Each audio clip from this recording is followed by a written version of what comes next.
Hey kiddos, today we're going to read again 3 chapters in Hello Universe, okay?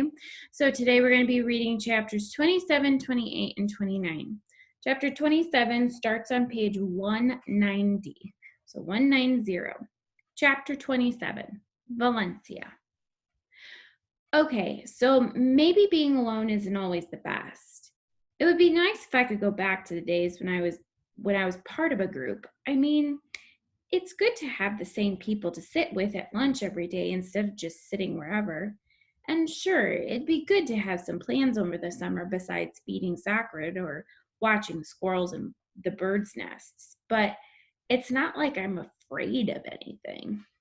Kiori says we should eat before we start our search party strategy.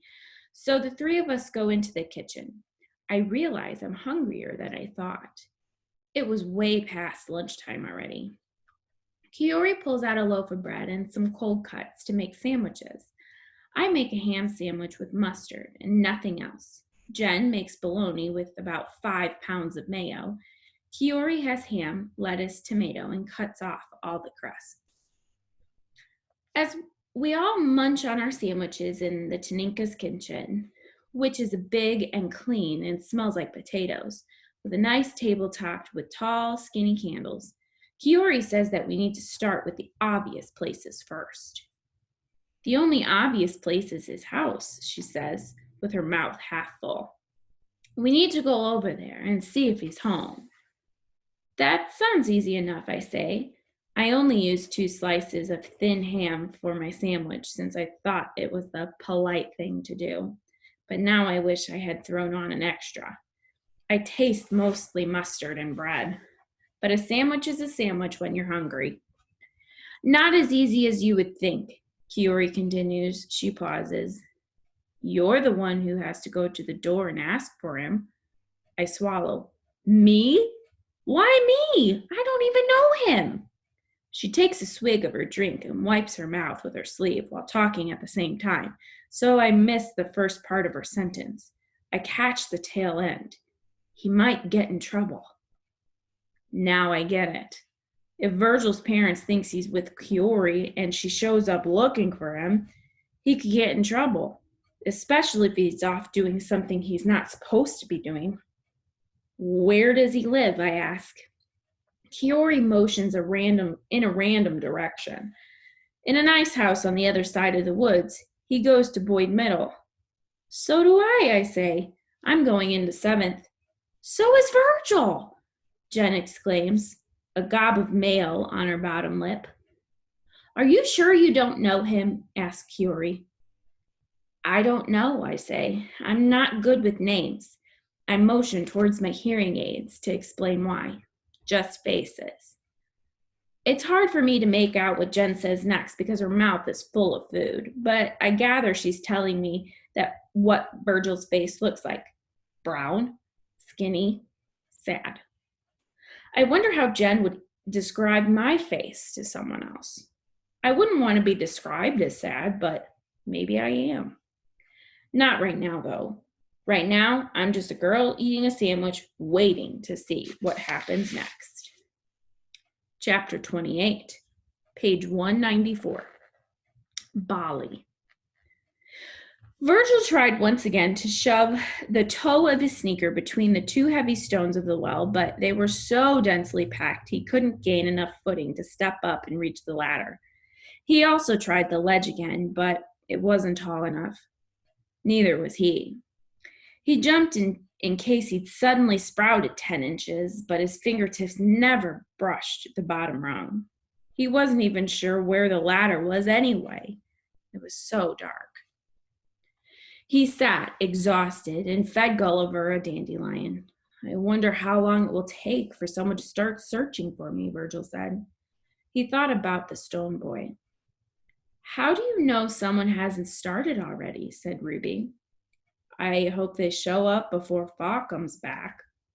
Why don't you rest instead of worrying about Fa? He's not here now. That's what matters. I can't rest. It's too quiet, said Virgil. Silence is good sometimes, Ruby replied. That's when you are able to hear best. Hear what? Your thoughts, Biani? That's just it. I don't want to have any thoughts because I'm going to think about how I'm trapped down here with no way out. Ruby sighed. That's the problem. People don't want to listen to their thoughts, so they fill their world with noise. I wouldn't mind the quiet if I were someplace else. Like where? Virgil brought his backpack closer. Bali. What's Bali? I don't know, said Virgil. It's a place people always want to go. His parents talk about it often. They even had brochures. Why? What's it look like? Magical, I think. Otherwise, why would so many people want to go there? Virgil imagined a bright purple sky with thick blue clouds. Anytime it rained in Bali, the clouds cracked open and fat drops of laughing gas fell down on everyone. And no one could stop laughing in Bali. They drank out of golden goblets and laughed and laughed. They didn't care if people were in their shells or not. And the sun shone all the time, so the whole place was bathed in light. Anything the light touched belonged to the sun gods, and the sun gods never allowed any evil to pass through Bali's borders. There were soldiers stationed at every entrance just in case, but no one dared to even step close. The sun gods' only mortal enemies were the 100 kings of darkness, but the kings had been banished to the core of the earth, where they had been asleep for 5,000 years. The 100 kings of darkness couldn't sleep forever. Everyone knew that, but no one knew when they'd wake up. So the sun gods appointed one special warrior to defeat them. The warrior spent years training so he'd be prepared if the kings ever opened their eyes. All 200 of them. It's you, Biani, said Ruby. You're the sun god warrior. I'm no warrior, said Virgil. He leaned his head back against the stone and breathed in the mildew. He didn't notice it as much now. My brothers, maybe, but not me. What do you mean? They're strong in everything. What's that got to do with anything? Well, I'm just saying they aren't scrawny and weak like me. Weakness has nothing to do with how much you weigh. Ruby hesitated. Sure, maybe they can play sports and lift things, but that doesn't mean they're strong. There are many different ways to be strong, and being a warrior has nothing to do with size. Surely there have been small warriors before.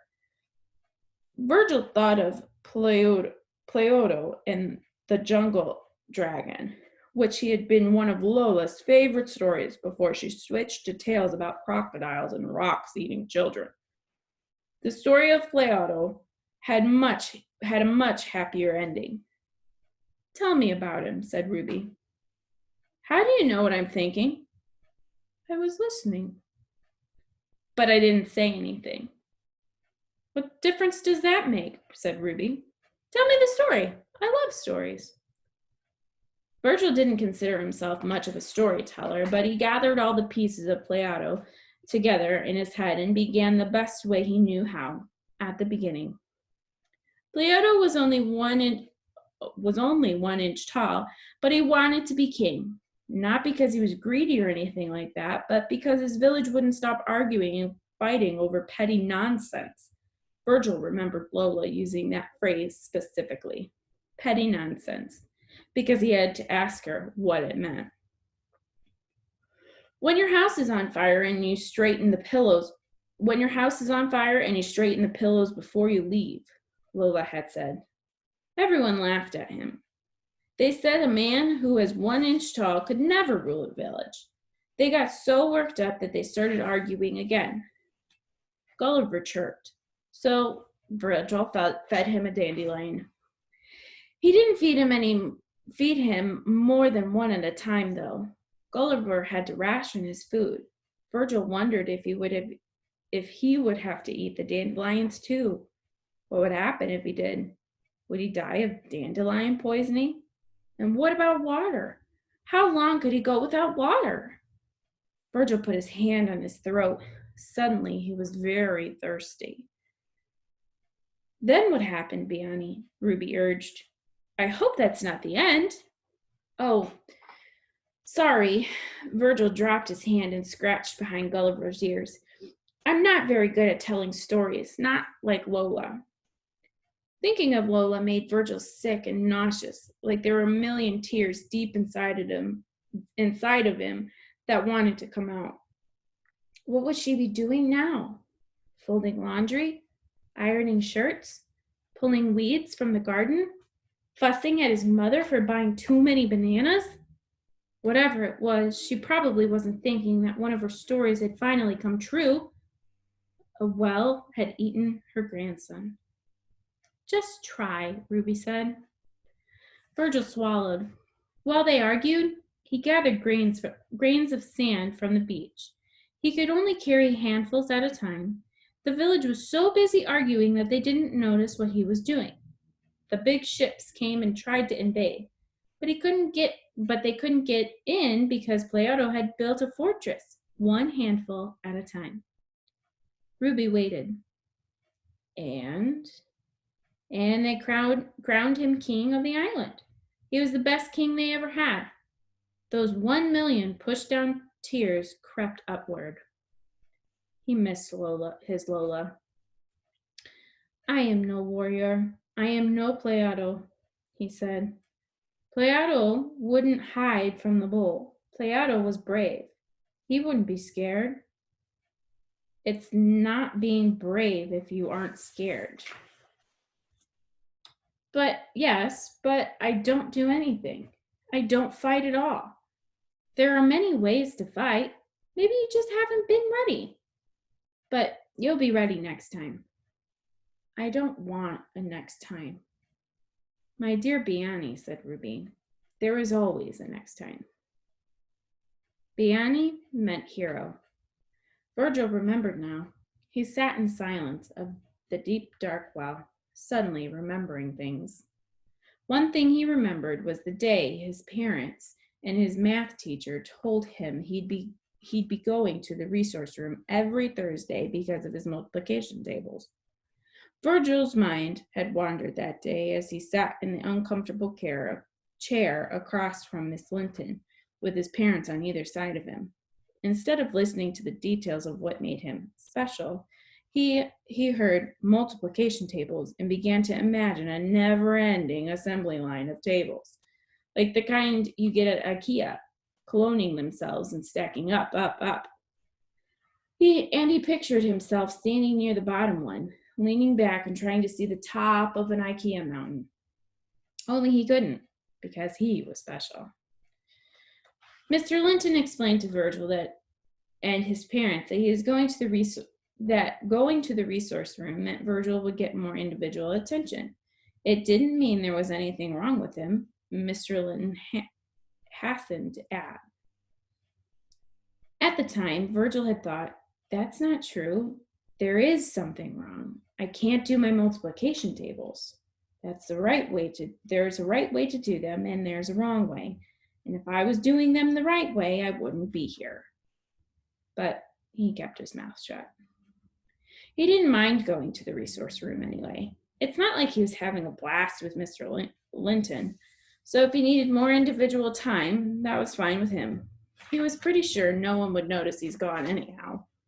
Besides, it turned out to be the best day of Virgil's entire school year because that's where he saw Valencia for the first time. She was wearing a purple shirt. Her hair was in 2 perfect braids. The hems of her jeans were smudged with dirt, and she carried a journal under her arm that Virgil was desperate to read. Sometimes he wondered, if she accidentally left it behind on a desk, would he sneak a peek? Or would he be a good person and guard it so no one else could? He'd like to think it was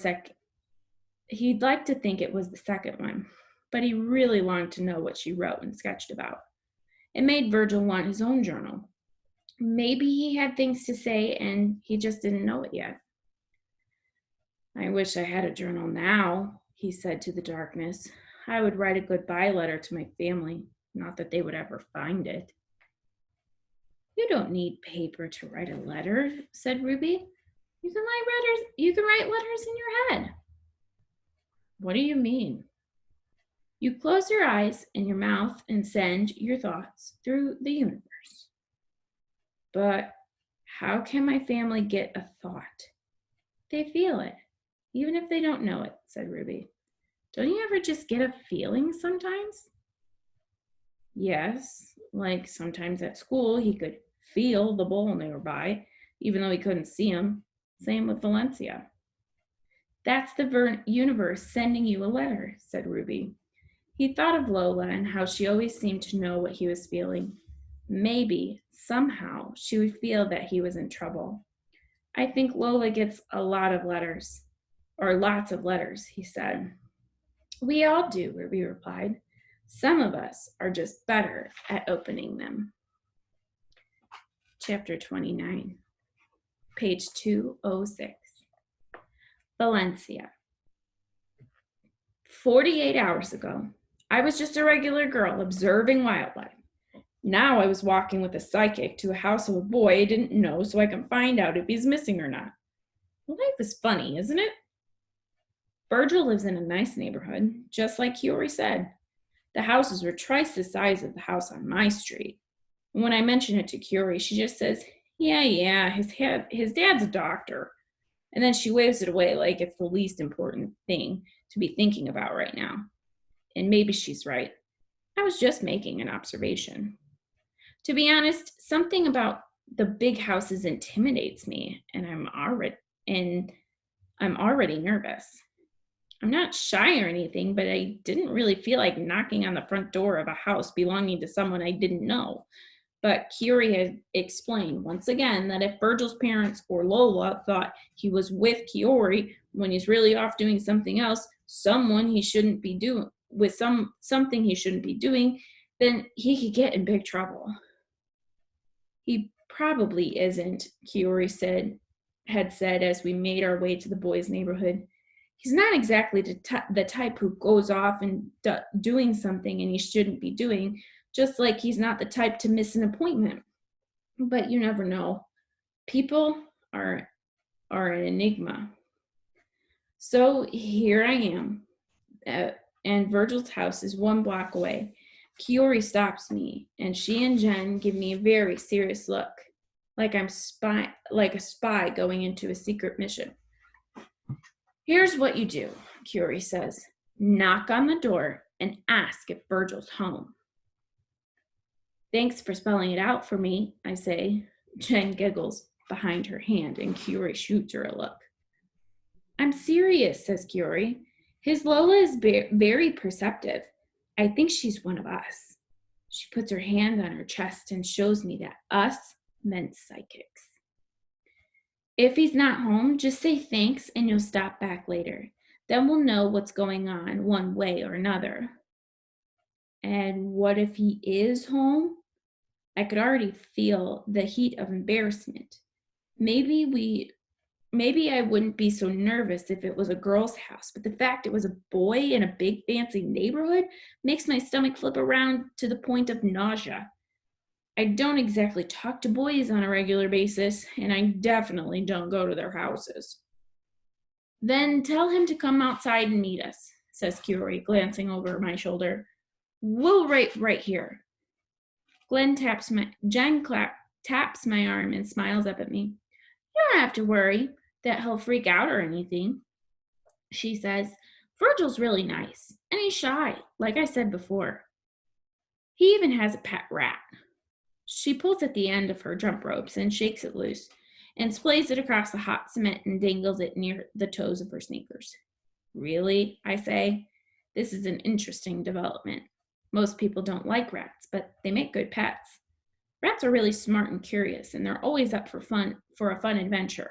It'd be nice to have a pet rat, but I'd never ask my parents for one.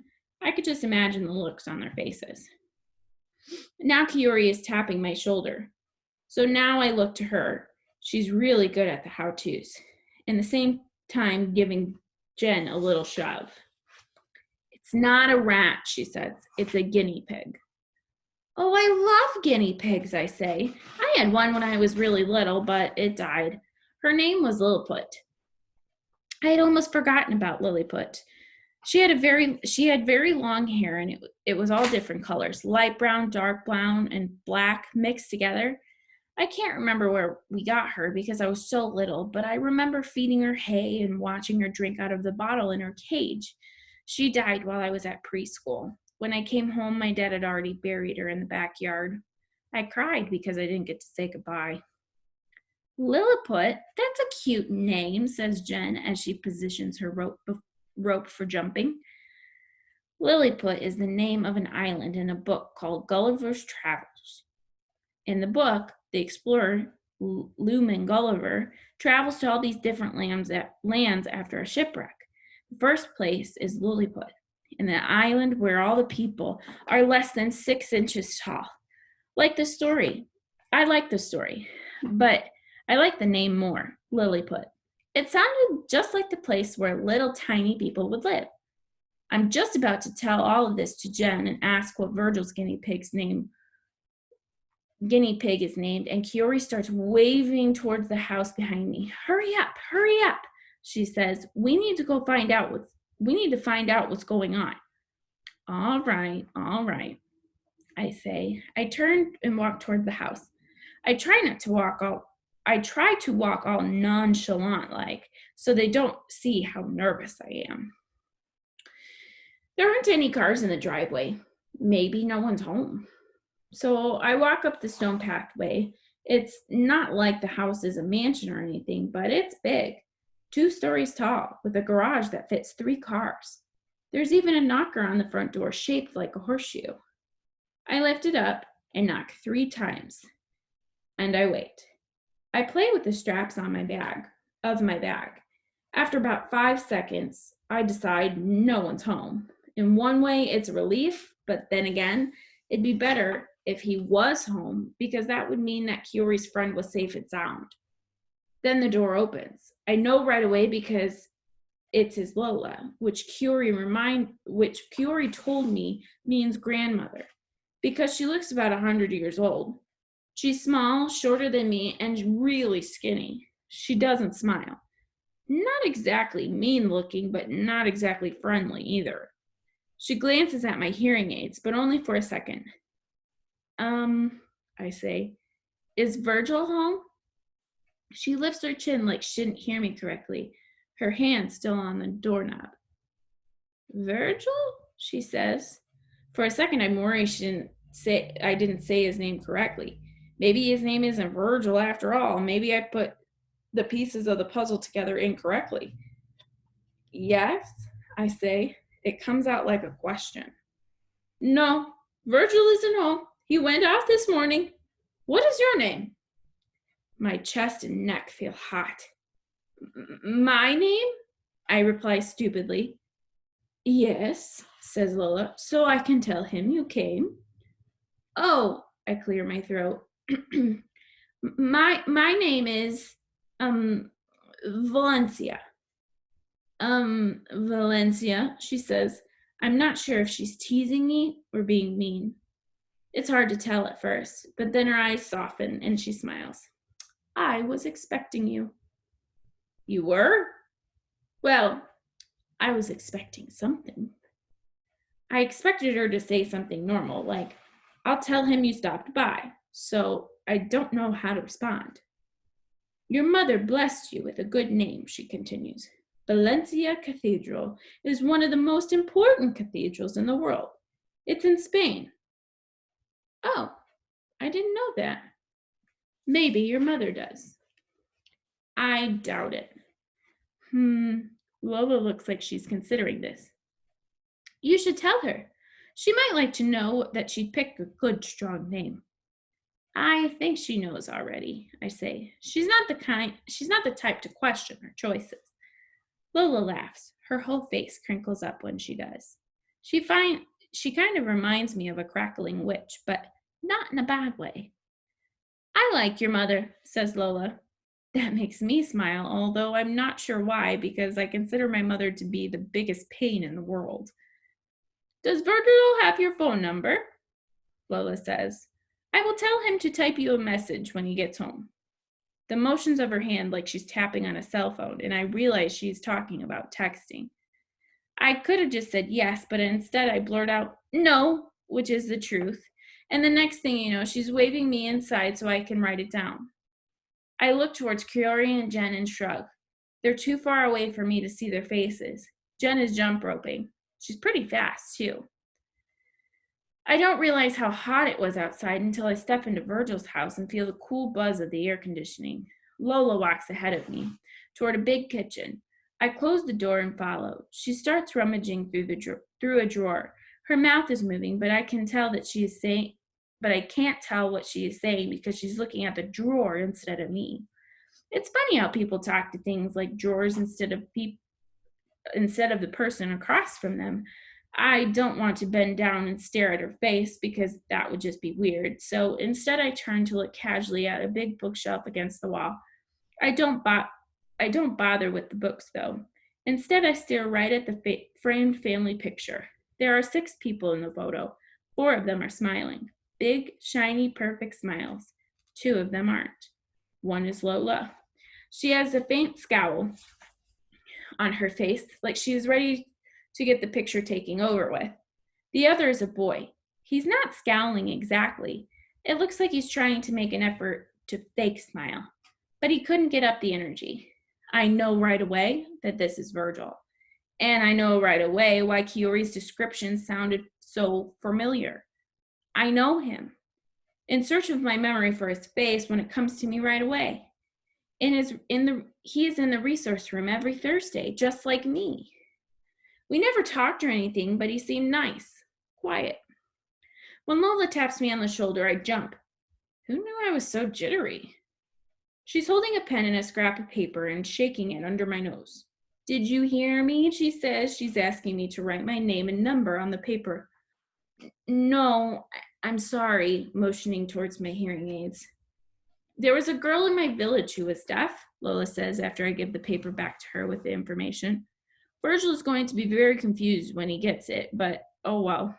When what's done is done. People talked around her like she wasn't there because people didn't think she was paying attention. They figured no use in hiding secrets if she can't hear us, but she heard everything. Lola leaned forward and tapped the folded corner of her right eye. She heard with her eyes. I wonder what kind of secrets that girl knew. I hear with my eyes too, I say. I know, Lola says. I can tell. And she winks. So that was chapters 27, 28, and 29. Join us next time to read the next 2 chapters of the book.